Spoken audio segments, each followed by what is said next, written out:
everyone, and welcome to a brand new webinar brought to you by 5paisa. And this time around, we are going to be speaking about a very interesting category, the multi-asset allocation fund. There is the launch by 361 of exactly this category of fund. There's an NFO coming up, and it's going to be open between the 30th of July to the 13th of August. So let's understand a bit more about this category as well as this particular fund. What kind of strategies will they be deploying? And to talk about this, I have with me none other than the CEO of 361 AMC, Mr. Raghav Iyengar. Thank you, Raghav, for joining us. Indeed, a pleasure to hear from you and your pearls of wisdom with your plenty of experience in the mutual fund industry. So Yes. I think to begin with, let's just give all of our viewers a bit of an introduction into what exactly is a multi-asset allocation fund in the first place. So thank you, Mobina, and thank you, 5paisa, for giving me this opportunity. Firstly, multi-asset funds are very simply put various assets that you can put into a single sleeve. Right? We've all heard of equity funds, fixed income funds, hybrid funds, which are a combination of two, which is equity and debt, for example. This combines various asset classes. So let's say in the 361 asset, what we plan to invest in is obviously equity, fixed income, gold, silver, InvITs, REITs, and we do have a provision to put some money into foreign equities also, as and when the limits are available to the mutual fund industry. So as you can see, it's a bit of a all the investment classes that, let's say, you and I can put money to, which you would normally put through 3, 4, 5, 6 different schemes, typically works into one scheme here itself. So it's possibly the most it's the most diversified scheme today that the regulator allows the mutual fund industry to do, because there's very little that you can't do in a multi-asset fund uh, compared to, say, some of the other funds which are there in the market today. Okay, so I'd like to understand what is the role that this kind of a fund would play in an investor's portfolio. I True. mean, we're living in a world that's almost always fraught with all kinds of uncertainties. Yep. If it's Yep. not A, it's B, it's C. There's always something or the other that troubles in an investor's mind. True. I'd like to know what role does it play, and also why launch such a fund right now? So I think you rightly put it. The world is very, very complicated. So to complicate it further, we've there is an acronym called VUCA. I'm sure you've heard about it, but I'll just let me explain it. VUCA is nothing but volatility, uncertainty, complexity, and ambiguity. Right? It's typically a management word which is used a lot in the corporate world because that's the corporate environment. But in financial services, especially seeing what's happening around us, within us, there are at this point of time so many conflicts in the world. Interest rates are all over the place. Demand supply situations are not very clear. There is shortage of certain things, there's surplus of certain things. Now these in this environment, I think what is required is the flexibility and the option to be able to do various assets in real time, and that's where a multi-asset fund plays an important role. Now, the beauty of multi-asset funds is that these are assets which are not typically don't go up and down at the same time. So, in the past, if you know, if you will, I mean, basic stuff will tell you that equity and fixed income typically work apart from each other. So, typically, when equity doesn't do very well, fixed income sort of provides a bit of a shock absorber. The same thing happens in gold and equity today. That's very, very evident over the last 12, 13, 14 years. If you see, whenever equities have not done well, whenever there is some stress in macro situation, or when there is some uncertainty, there is a flight to safety. And part of that safety is taking us to gold. Now, silver is a very interesting asset class because it's now used in most new age technology, whether it's renewables, EV, batteries, anything that you think about, which has got a recent phenomenon, which are in the new manufacturing scheme of things. Silver is a very, very important commodity to be used there. So silver and equity actually play some complementary roles there. So as you can see, Movina, this is a fund where the investor essentially wants obviously the best possible outcome with the lowest possible volatility. Right. The challenge in equities is that that's very difficult to do because you will have periods where equities give you standout returns. You will have periods where equity give you nothing, and the last 3 years itself have given enough examples of that, right? And it's an extremely it reacts very, very adversely to short term news. So many investors are uncomfortable with that level of volatility. They want some level of predictability. Having said that, they want it in a tax efficient manner. because ultimately what you get in your hand is post-tax return. There is a return on which you pay your tax. So ultimately what you get in hand is your post-tax return. So if you can put all this together in a formula, in a scheme, and that gives you a great post-tax return, I think that's really solving a very, very essential investor need today. Okay. Yeah, I think that's some very interesting points that you have raised, and what's I guess very interesting is that you have somebody who's doing that balancing of sorts for you between those Yes, different asset yes, classes. yes, So yes, let's talk a bit more about the fund itself, right. because like you mentioned, literally when it comes to multi-asset funds, the world is your oyster. You literally Yes, can invest in all kinds of different asset classes, but absolutely. let's talk about particularly your fund. Could you tell us which are the asset classes you'll be focusing on, the allocation percentage, etc.? Yeah, so I think we start the fundamental thesis of this fund is this is a low volatility fund. It's a defensive fund. So we want to try and provide a fixed income plus kind of an investment experience to you, right? So the debt allocation is between 25 and 50%. The commodity allocation is between 25 and 40%. The equity allocation is between 15 and 35%. And then we've got a sleeve which is 0 to 10%, like I told you, on InvITs and REITs, which are real assets, where you get some ability to buy some real estate also within this fund. Also, as I said, Mubina, you can buy some offshore equities whenever we get, whenever the regulator gives us the limits, as in gives the industry limits. We have a provision to put money in international equities, but that will be part of the 15 and 35. Now, how all this works is that there are effectively three fund managers managing this portfolio, right? The equity gentleman is the person who runs our equity mutual funds. He's Mayur Patel. He's been with us for a very, very long time, stellar track record. Milind Modi is our head of fixed income. He looks after our dynamic bond fund, liquid fund, overnight fund. So the debt portion will be managed by him. We have a third gentleman who's a commodity specialist. He has over 15 years of experience in managing commodities, specifically gold and silver, and he's going to be doing that. And of course, we've got some ability, like I said, to do some reads and invites, which is separate, which is going to be run by Milind. Now, to make sure all this works well, we've got something called an asset allocation committee, which is chaired by our CIO, Anup Maheshwari. So, Anup is somebody who has more than 3 decades of experience in capital markets. He's seen all cycles, a lot of commodities. He knows what works when. He'll be, obviously, I will be the external representative. There'll be our economist. There'll be a couple of other research people. Inputs will keep coming. This committee will try and meet at least once in a month, look at the macro environment, look at what works well, and then we'll decide the asset allocation at a total fund level. So let's say in the beginning, let's say if I were to get money today, what we plan to do today is put about 25 odd percent into equities, about 35% into 35 to 40% into commodities, and the balance into debt and 10% into REITs. That's the current thought process, right? And obviously, this thought process will keep changing because the markets are not going to be fluid. Markets are fluid, markets are ever changing, right? So we'll always keep uh, making adjustments wherever required over here. So that's the broad investment structure. That's what we plan to do today. Within the commodity space, interestingly, I think we are seeing more opportunities in silver than in gold. So the current portfolio, my sense, will be between 60-65% in silver and maybe the remaining part in gold. That's the immediate thought process based on the data available to us. Of course, in the next couple of weeks, by the time we finish our NFO and something happens, and every day is a new day in the market today, Mubina, you know that better than I do. So if something changes in the next 15, 20 days, obviously these allocations will change. But the offer document very clearly gives the limits. Now, we can't breach these limits under any circumstance. So that 15 to 35, 25 to 40 in gold, silver, and 25 to 50 in debt. Those are, and 0 to 10% in investees. Those are frozen in stone, irrespective of our market view. Those are whatever allocations we do will be done around these limits only.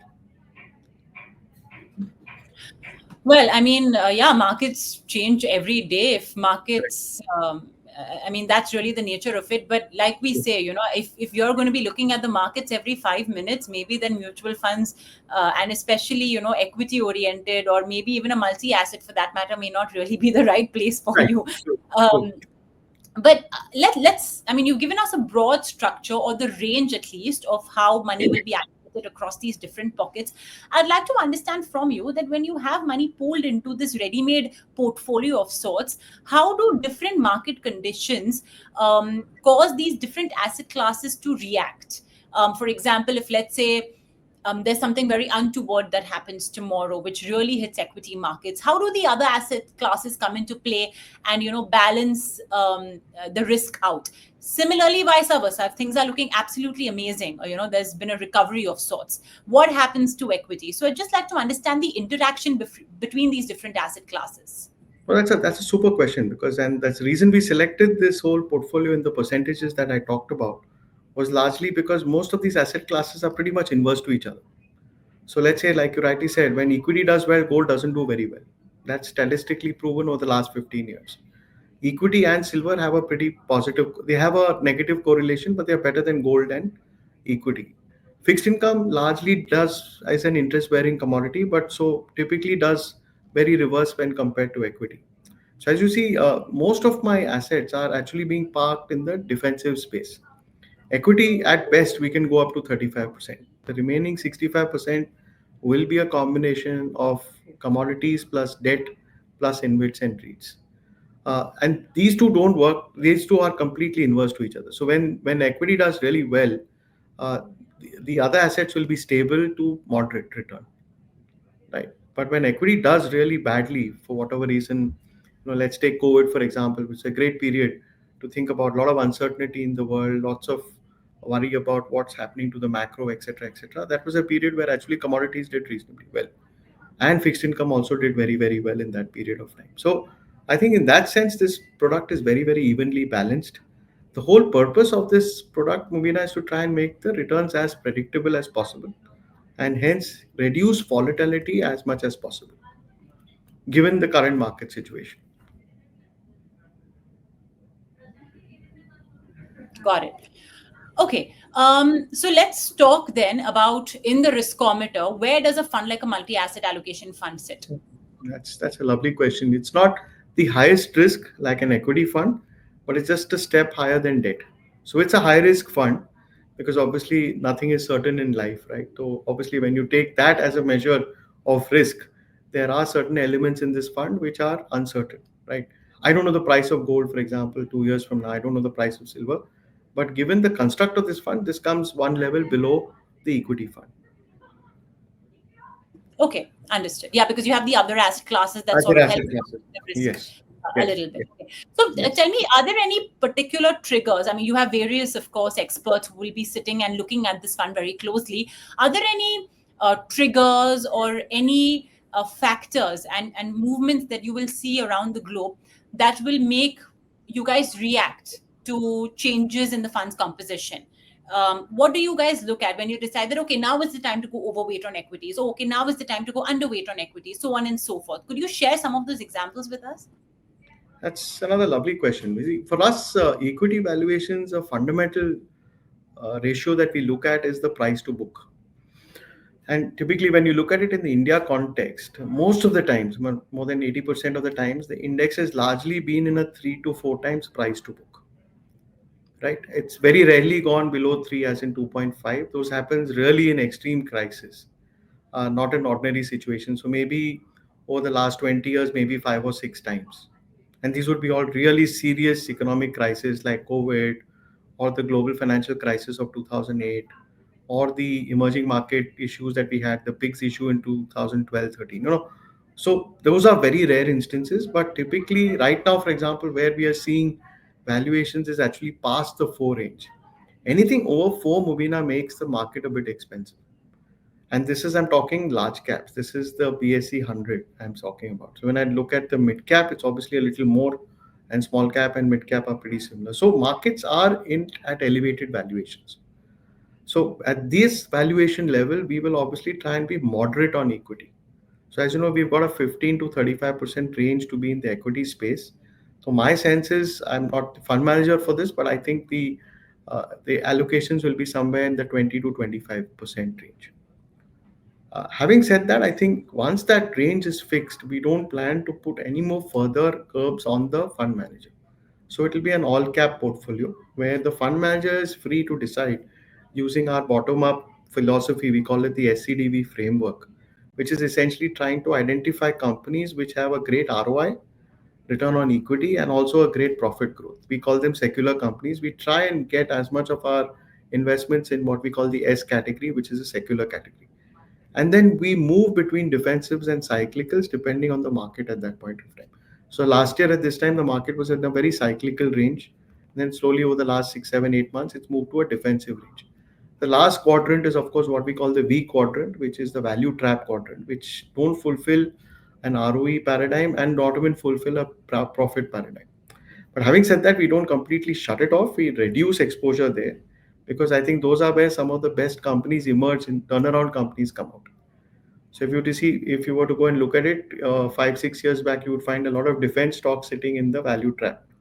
But over the last 4, 5 years, because of whatever has happened, various policies, macro environment, etc., many of those companies are slowly trending upwards towards a secular bend. So the way at 361 we look at stock selection is really clearly bottom up. We are not really saying no to something or yes to something. And within that, obviously, in this fund, obviously, that's the 15 to 35 segment. Now, as far as commodities are concerned, very clearly, a couple of things that we look at. There's something called the gold silver ratio, which is the price of gold to the price of silver. And when right now it is actually favoring silver. And then on top of that, we overlay technical analysis and obviously, more importantly, fundamental analysis. So for us today, gold and silver both are showing great signs of demand, and supply is very very muted. I don't think any new supply has come out in gold for a very very long time. And given that central banks are buying excessively and retail customers are yet moving there, and the world is a bit, even today, a bit erratic, we are yet in sort of uncharted territory on a lot of things. I think there is this flight to safety which is towards precious metals. So that will keep that equation alive very well. On the debt space, very clearly we plan to follow a dynamic strategy, which is on duration. We can go really when interest rates are very very low or long term rates are very low, we can actually bring down the duration of the portfolio. And maybe when things are in our favor and there's some possibility of capital gains, we could take up the duration of the portfolio. This is essentially going to be a safety pot, as I call it internally. This is essentially money that I'd like to keep and save away for a rainy day. As I said, it's a fixed income plus, so we don't plan to take any serious investments into non-investment grade paper in this fund. So typically assets will be AA and above. And we already have a very, very old dynamic bond fund existing in 361, which has given very, very good stable returns of over 8% over the last 5, 6 years. So that's also a great benchmark to hold. On InvITs and REITs, Mobina, it's going to be very, very tactical. So wherever we see opportunities and where there is possibility of getting a decent single digit return and some capital appreciation, we like to look at it from that perspective. We run a large internal portfolio in some of our other businesses, so we have some expertise in looking and finding such assets. So as I said, this is broadly the entire investment framework, but as you can make out, it's easy to talk, but it's a little complicated to do, which is why we've got three specialists looking at it and not one, and then obviously headed in the asset allocation committee by the CIO Anup himself. So this is in some sense like an orchestra. Everybody has to play the right tune at the right time to make sure that the investor gets a great song. Yeah, like they say, I mean, the best conductors conduct an orchestra that eventually tunes out a beautiful rhythm. In this case, Yeah. hopefully, wealth creation opportunity for the Yes. investors. Yes. And yeah, I understand. I mean, there's always no fixed checklist. It's dynamic. You have to keep changing basis what the market, looks like. And yeah, I think that's what should be the ideal situation any which ways. Speaking of benchmarks, by the way, what are since we are looking at multiple asset classes, could you share with our viewers what should they compare this active fund with to see what's the alpha that they're getting? Basically, what are the benchmarks that you guys will be pitching this multi-asset fund against? No, it's a very simple benchmark. It is 25% is BSE 500 TRI. 45% will be composite debt index, which is a combination of various debt instruments, and 30% will be the gold and silver index. So 25, 30, and sorry, 25, 35, sorry, 25, 30, and 45. That's the way it works, basically. Understood. Yeah. Okay. All right. just some questions from a personal finance point of view, because at the end of the day, many of them are retail investors who are going to be investing. Right. I'll go back to the fact that there are multiple asset classes, and the Indian income tax rules have different tax rules for all of these asset classes. Yeah. So, simple question: how am I going to be taxed on the gains I enjoy if I invest in this fund? So actually, that's another lovely question because taxation used to be complicated, but I think thanks to the government, I think at least capital gains have become quite simple now. So as you know, for an equity fund, you have to be 65% and above, and then minimum have 1 year of tax of holding period for it to be taxed at a concessional rate of 12.5%, the long-term capital gains. So here in this instrument, it's the same tax rate, but you'll have to spend instead of 1 year, 2 years from the date of investment, from the date of allotment. So that's the only differentiating factor. So as long as you're staying invested for 2 years and above, where anyway I'm requesting my investors to please look at this product with a minimum 3 year time frame, right? I think this taxation will come down to about 12.5%, which is a very, very big difference when you compare it to what you pay for your normal uh, instruments that you like. Let's say your salary, my salary, we pay much higher levels of tax. I think there, because it's long-term capital gains, it's capital gains on sale of securities. The amount of money you pay is very, very comfortable. So it's very clear. 12.5% is it. And if you were to do these things individually, then each of them have their own tax rates. Like if you had to do it in equity obviously, as I said, has 12.5% 1 year. But if you were to do it in debt, Mubina, the entire amount of gain that you have will be taxed at your notional income tax rate, at which you pay tax on all your other income. If you were to do it in gold and silver, same tax rule applies. If you invest through an ETF and you keep it for 2 years, then you can take it out. The beauty in this is that it's if there's any adjustment between these asset classes because it's happening within the scheme, there is no tax payable on any gains that we make over there. That's part of the NAV. The gains are paid, income tax or whatever on capital gains is paid only when the investor finally redeems from the scheme. What the fund does internally in that period of time is not taxable at all. Got it. All right. Okay. We've got a couple of viewer questions that have come in on this fund. The first one is I'm 30 years old and I want to invest 5,000 rupees a month. Ideally, Okay. should this fund belong in my core or satellite bucket? Raghav? Yeah. So if I would answer that in a slide. For me, this is a core fund, by the way, because I'm looking at something like a safety pot. I don't. This is one product where I want as little volatility as possible, and I'm happy if I get a fixed income plus kind of a return on this. And I'm not really aiming for high double-digit kind of returns or high teens kind of investment in this. That's a separate bucket altogether. Now, in this gentleman's case, if he's got this is number one core. But yeah, if he's got the same 5,000 rupees to invest and he's got a very long investment horizon, say he needs the money after 10, 15 years, and I would suggest this may not be the right place for it. Maybe that should go to equity. I think an equity fund will do a much better job of giving him very good returns. But let's say if he says, no, I need this for something that I'm going to be spending on in the next 3, 4, 5 years, and I'm just saving up on a monthly basis to meet that objective, then this is the perfect fund to put that in right now. So this is a code fund, Mubina, but I'll just qualify it with the time horizon, which I don't know. So if Okay. his time horizon is say 10 year, 15 years, then obviously equity is the place to go. But if his time horizon is say 3, 4, 5, 6 years, then I think this kind of a combination will do good for you. Okay, I think it's a perfect segue into our next viewer question, because this gentleman who sent in his question says he retires in 5 years. Oh, So, okay. how would you pitch this fund versus an equity only fund?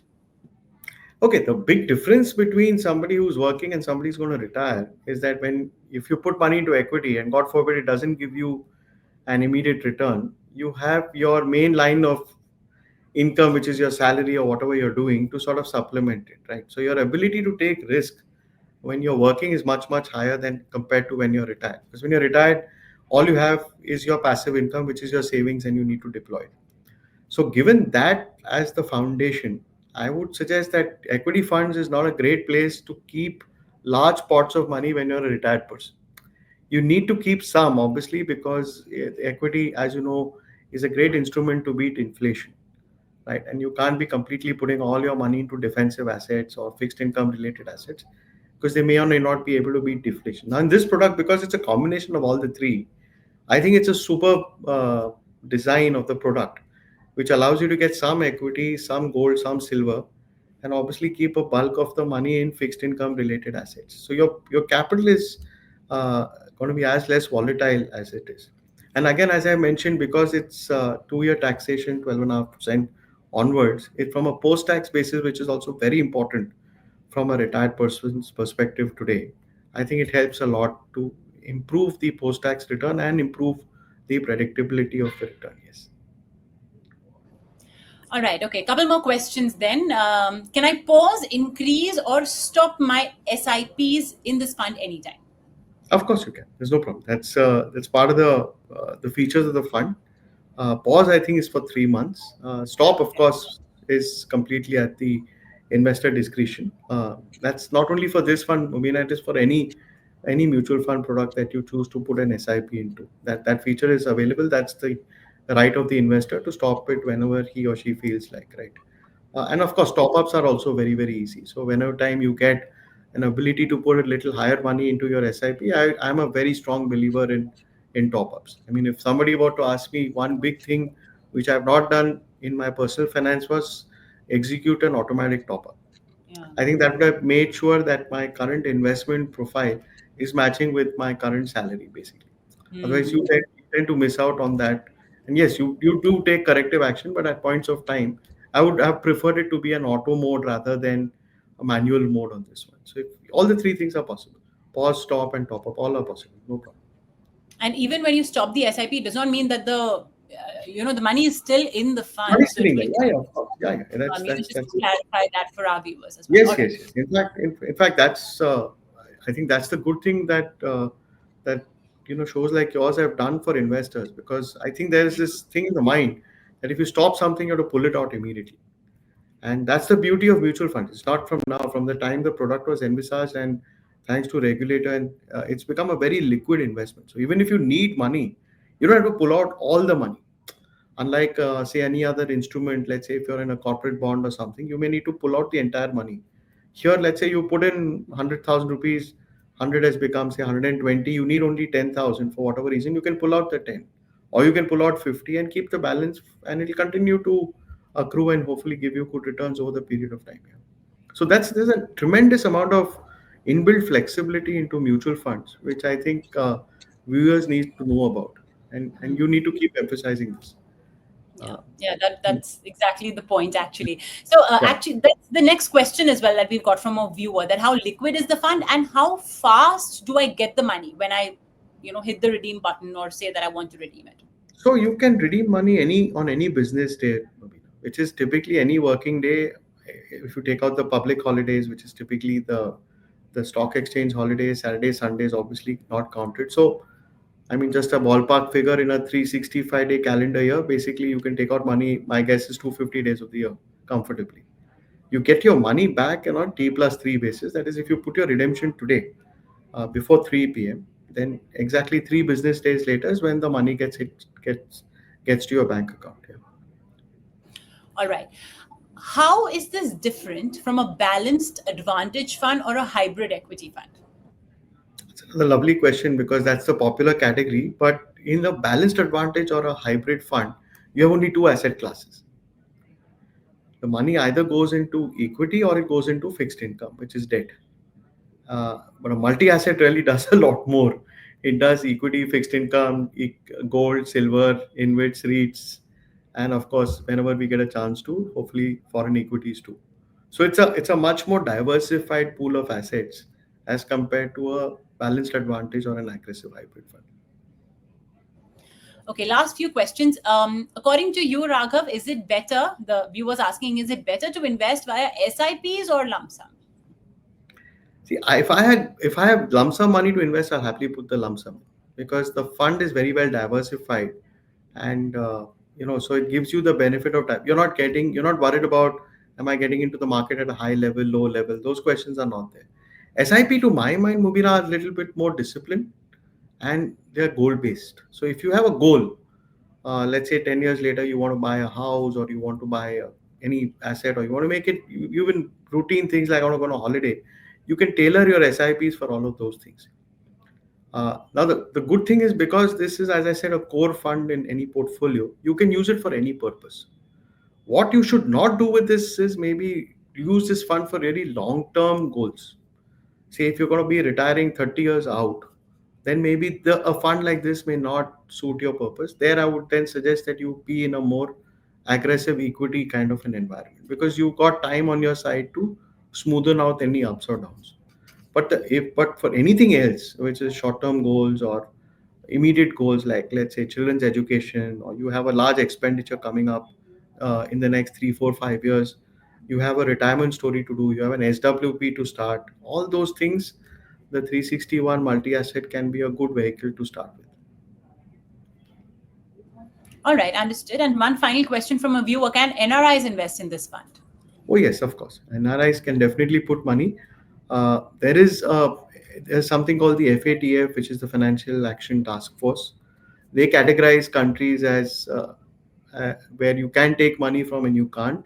So as long as you're on the FATF green list, which is most countries, by the way, there are a handful of countries where I don't think we get any money from anyway. Things like North Korea, for example. But those are the red listed ones. But anywhere else, yes, no problem. I think for US and Canadian residents, it's a little different. They should consult their experts before looking at investing in this fund. But anywhere else, no problem. NRI is no problem. Got it.